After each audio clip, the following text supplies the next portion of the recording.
सन 1727 में, ये तो अभी बहुत निकट की बात है, 300 वर्ष पहले, जब आदरणीय संत गरीबदास जी 10 वर्ष के थे और अपने ही खेतों में गौवें चरा रहे थे। आदरणीय गरीबदास साहिब जी गांव छुडानी, जिला झज्जर, हरियाणा के अंदर इनका जन्म हुआ। किसान यानी जाट कौम के अंदर इनका जन्म था और ये वहाँ गरीबदास साहिब जी के लगभग 1450 एकड़ जमीन थी। बहुत रईस घर में जन्म था। किसान होने के नाते फिर भी सभी अपना कार्य हाथ से किया करते थे। सैकड़ों गायें रखते थे घर वाले। पढ़ाई पहले शिक्षा नहीं थी। शिक्षा तो अब ये परमात्मा ने दया की है आपके ऊपर। शिक्षा अभी इसका प्रचार करवाना था आप जी को, सद्ग्रंथ समझाने के लिए, भगवान को पहचानने के लिए। 10 वर्ष के बालक गरीबदास जी स्वयं अपनी 100-150 गौओं के दोहना गोपाल बनकर गए हुए थे पाली, और साथ में 5-7 और बच्चे गांव के बड़े छोटे कुछ किराए के व्यक्ति वहाँ गौवें चरा रहे थे। गांव कबलाना है, गांव छुडानी से उनकी सीमा लगती है, कबलाना गांव। उस सीमा के पास गरीबदास जी महाराज जी के अपने खेत थे। बहुत लगभग सैकड़ों एकड़ जमीन थी। पहले वर्षा हो जाती थी तो कहीं फसल बीज देते थे, अन्यथा चरागाह के लिए बहुत स्थान छोड़ दिया करते थे, पशुपालन करते थे।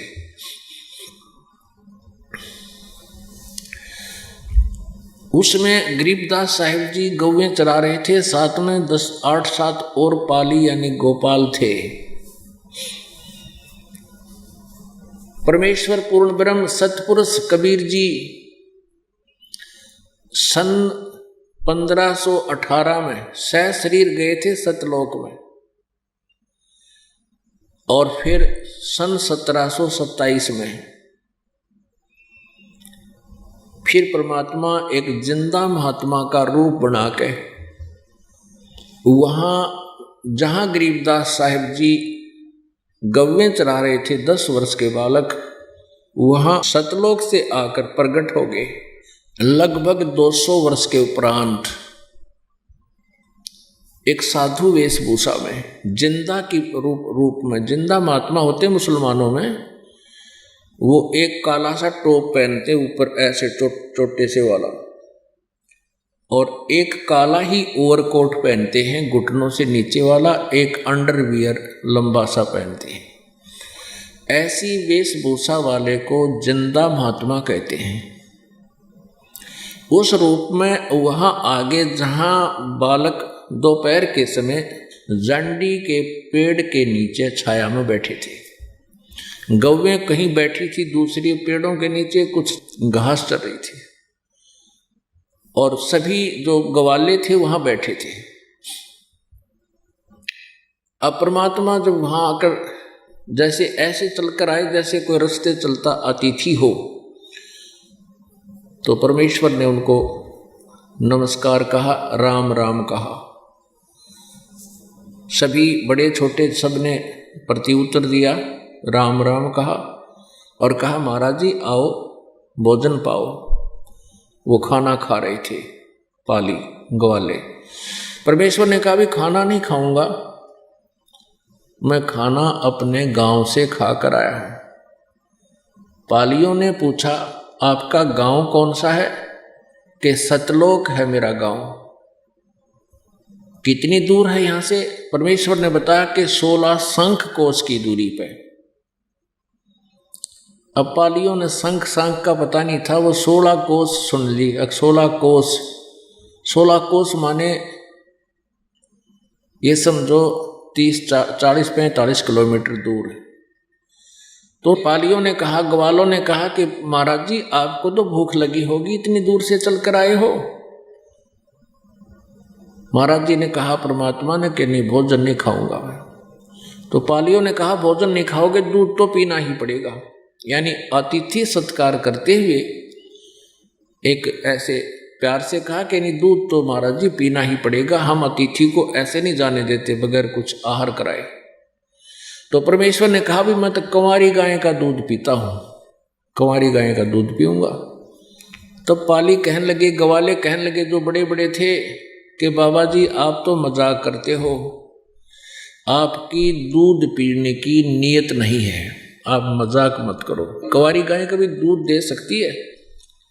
परमेश्वर ने कहा भी देख लो, यदि दूध पिलाना है तो कंवारी गाय का ही पिया करता हूं मैं। तब गरीबदास जी 10 वर्ष के थे, एक कंवारी गाय को ले आए जो उनकी बहुत प्रिय थी, उसको लाकर खड़ा कर दिया। कहा बाबा जी देखो, इसके बच्चा तो है ही नहीं, ये दूध कैसे देगी? अब पालियों के पास एक पात्र था, एक 5-7 किलो का, जिसमें लस्सी ले जाते थे, उसको फिर धो धा के शेष समय में जल लाते थे कुएं से भरकर, वहां अपने साथ रखते थे। परमेश्वर ने कहा कि इसको अच्छी तरह साफ करो, इस पात्र को, इस छोटे मटके को, और इसके सतन के नीचे रखो, अभी दूध देगी।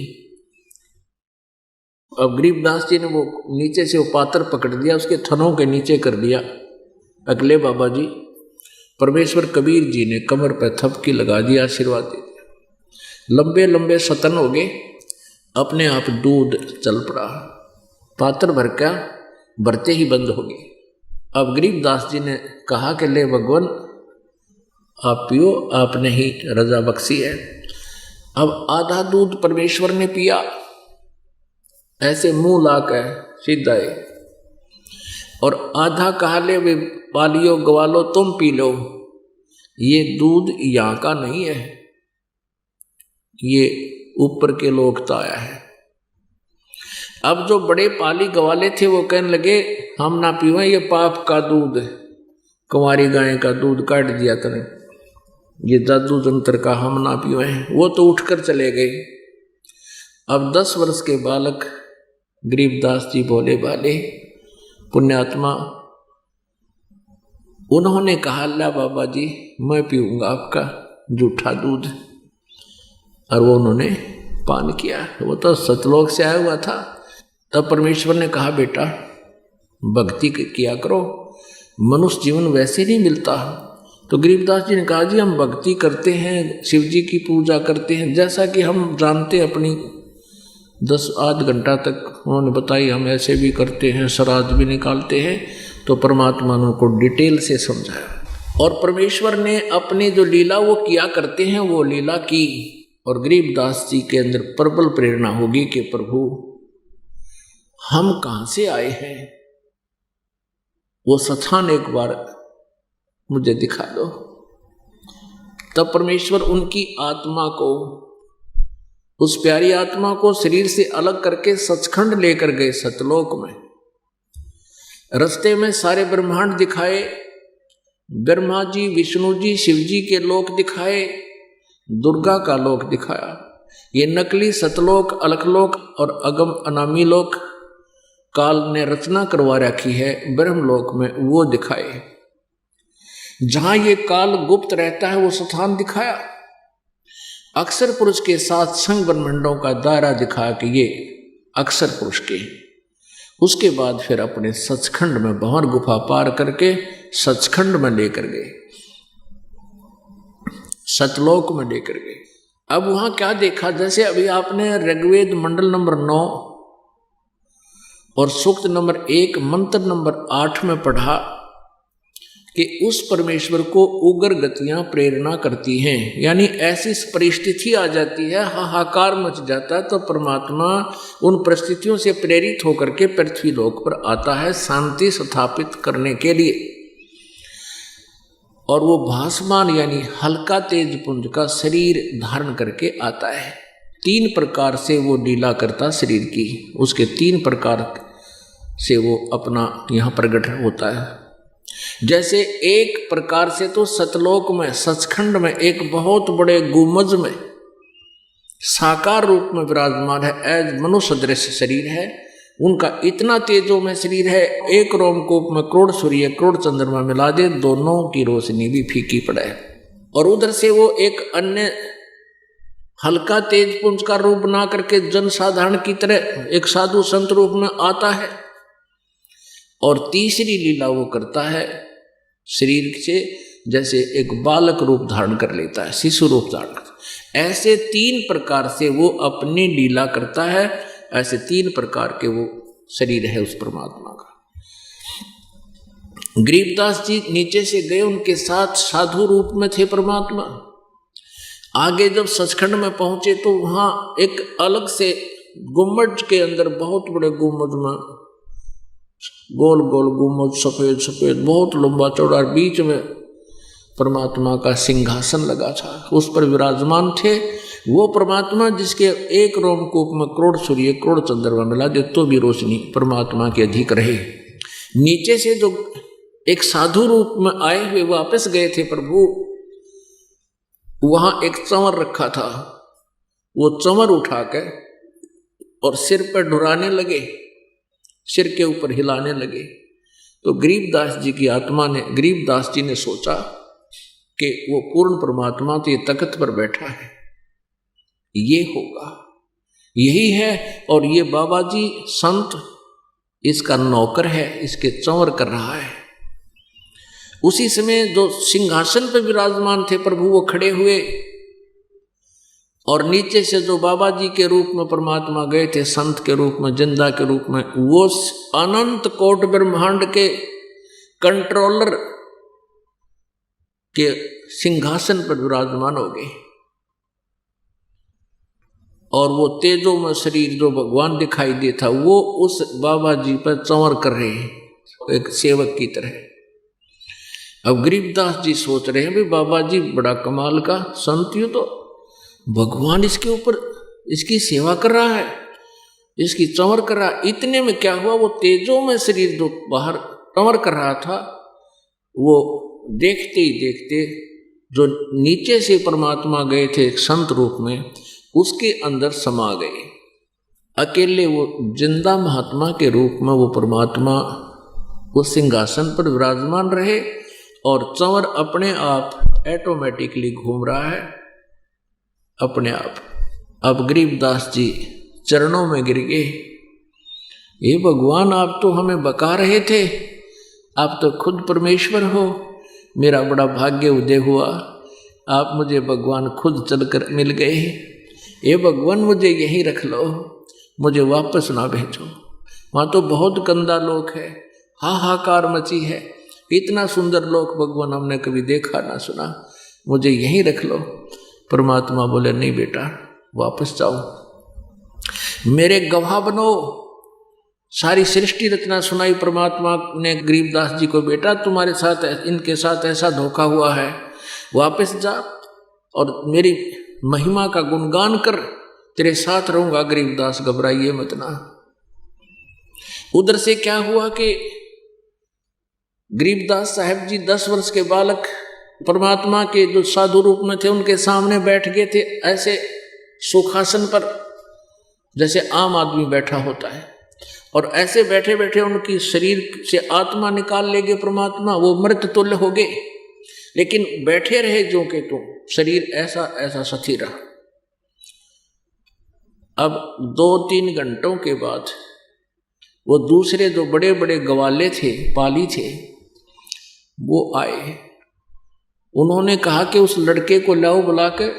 कहाँ है वो? अपनी गौओं को घेरे, क्योंकि उनकी अपने पारी होती थी 2-2 घंटे की। जब उनकी पारी आई तो उसको बुलाने गया एक पाली गवाला, उसने आवाज लगाई, रे गरीबू गरीबू। गरीबदास को गरीबू कहा करते थे।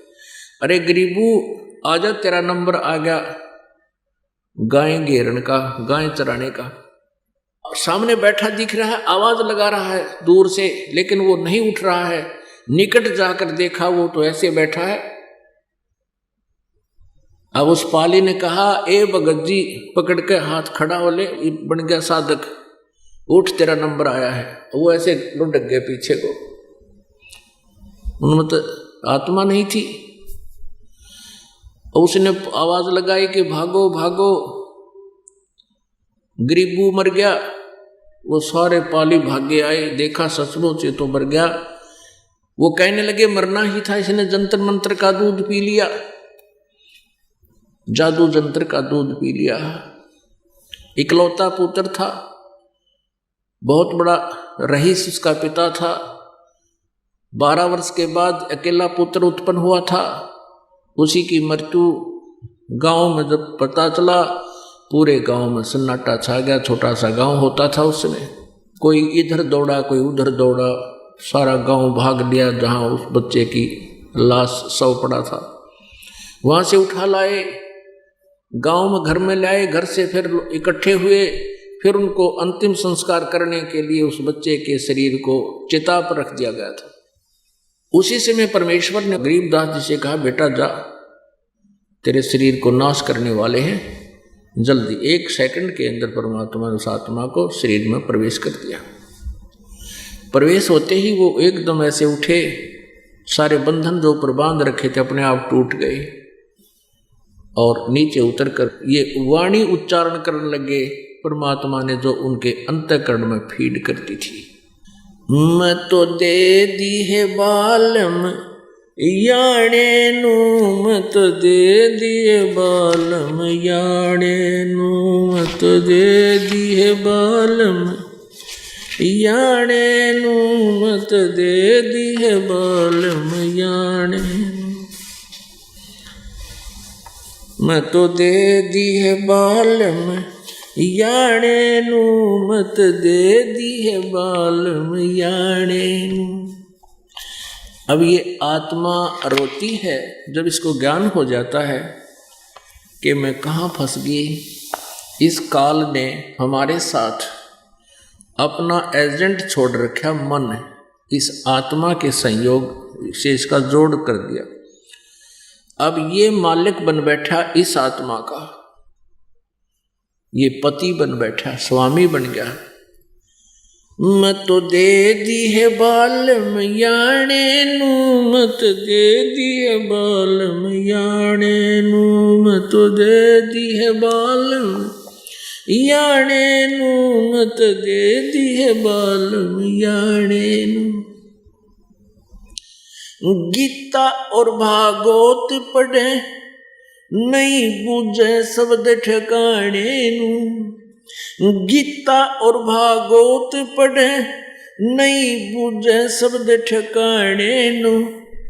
मन मथुरा दिल द्वारका नगरी कहा कर बरसाने नू, मैं तो दे दी है बालम याणे नू, मत दे दी है बालम याणे नू, मत दे दी बालम याणे नू, मत दे दिए बालम याणे नू। जब फुरमान धनी का आवे को रख घर जाने नू, जब फुरमान धनी का आवे को रख घर जाने नू। जा सतगुरु का शरणा लीजे जो मेटे जमतल बाणे नू, जा सतगुरु का शरणा लीजे जो मेटे जमतल बाणे नू, मत दे दी है बालम याणे नू, मत दे दी है बालम याणे नू। उत्तर दक्षिण पूर्व पश्चिम ये फिर दे दाणे दाणे नू, उत्तर दक्षिण पूर्व पश्चिम ये फिर दे दाणे दाणे नू। सर्व कला सतगुरु साहेब की हरि आए हरि आणे नू, सर्व कला सतगुरु साहेब की हरि आए हरि आणे नू, मैं तो दे दी है बालम याने नू मैं तो दे दी है बालम, याने नू मैं तो दे दी। जम किंकर का राज कठिन है, नहीं छोड़ राजा राणे नू। जम किंकर का राज कठिन है, नहीं छोड़ राजा राणे नू। या दुनिया दा जीवन झूठा ये भूल गए मर जाने नू। मैं तो दे दिए बालम, याने नू मैं तो दे दिए बालम, याने नू मैं तो दे दी।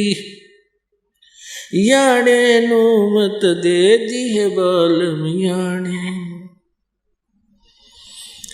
शील संतोष विवेक विचारो, दूर करो जुल्माने नू।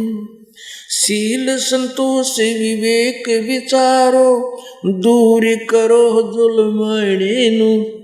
ज्ञान दारास ध्यान दी तुरिया, कोई जाने पाण रिसाणे नू। मत दे दी है बालम, याने नू मैं तो दे दी है बालम, याने नू मैं तो दे दी।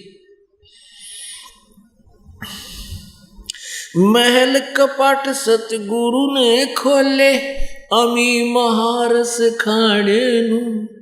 महल कपाट सतगुरु ने खोले, अमी महारस खाने नू। गरीब दास सुन भंवर उड़ावे, गगन मंडल रम जाने नू। मैं तो दे दी है बालम, याने नू मैं तो दे दी है बालम, याने नू मैं तो दे दी। अब गरीबदास साहिब जी ने आंखों देखा परमात्मा का साक्षात्कार, उनकी महिमा, उनके सामर्थ्य अपनी अमृतवाणी में कलम तोड़ लिखा है। और क्या बताया है कि हम सुल्तानी नानक तारे दादू को उपदेश दिया। जात जुलाहा भेद न पाया, वो काशी माहे कबीर हुआ। अनंत कोट ब्रह्मांड का एक रति नहीं भारे, सतगुरु पुरुष कबीर हैं ये कुल के सिरजनहारे। अपनात्मा, अब जैसे आदरणीय गरीबदास साहिब जी को परमेश्वर आकर मिले, अपने इस तत्व ज्ञान से परिचित कराया, सतलोक दिखाया, उस श्रेष्ठ आत्मा को वापस छोड़ा।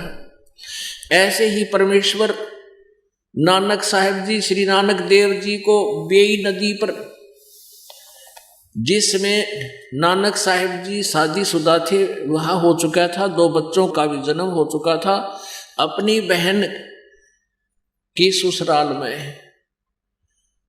और वहाँ एक सुल्तानपुर शहर में नवाब के यहाँ नौकरी करते थे, और प्रतिदिन स्नान करने के लिए बेई नदी पर जाते थे, जो दरिया साथ से बहती थी। सुल्तानपुर शहर पश्चिमी पाकिस्तान में, वर्तमान में, पहले भारत ही था पूरा।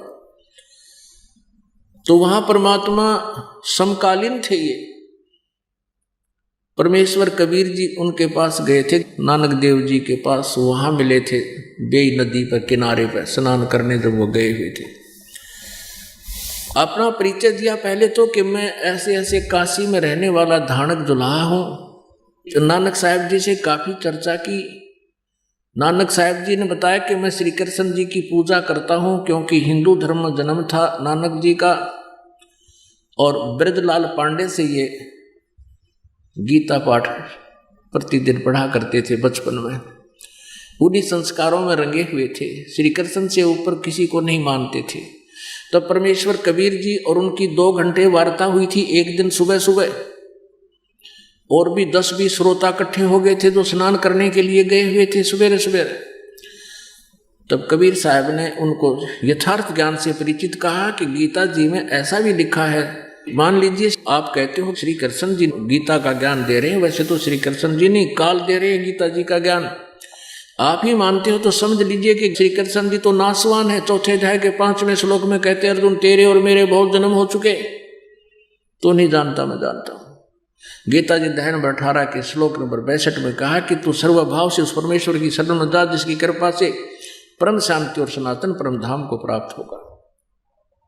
और भी बहुत से डिस्कस, लेकिन नानक साहब जी ने हार नहीं मानी, परमात्मा वहां से चल पड़े। और उपस्थित व्यक्तियों ने पूछा ये कौन था, क्योंकि जिंदा महात्मा के रूप में थे वो। नानक साहब ने कहा कि धाणक था, जुलाहा जाति का धाणक था, ये काशी का, कबीर नाम था इसका। ऐसे अटपट कर रहा था। अब वैसे उस ज्ञान से वो इतने प्रभावित हो गए थे नानक जी। अब घर पे आके वो पुस्तक गीता फिर देखा, ज्यों का त्यों पाया, अंतःकरण से पुकार की, क्योंकि वो भगवान को चाहने वाली आत्मा थी। वो महात्मा भगवान एक बार फिर आ जावे, मैं उससे श्रद्धा से सारी बात पूछूंगा, विवाद नहीं करूंगा। कुछ महीनों के बाद परमात्मा फिर उसी समय सुबह स्नान के समय पहुंच गए।